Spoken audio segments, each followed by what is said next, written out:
போகி பண்டிகை தமிழர்களின் முக்கியமான பண்டிகைகளில் ஒன்றாகும். இது தைப்பொங்கலுக்கு முன்னைய நாள் கொண்டாடப்படுகிறது. பழையன கழிதலும் புதியன புகுதலுமே என்ற சாராம்சத்தை அடிப்படையாக கொண்டது.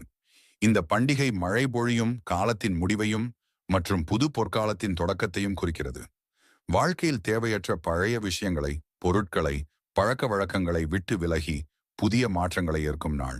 இதை குறிக்க மக்கள் பழைய பொருட்களை தீயில் எரிப்பது வழக்கமாகும்.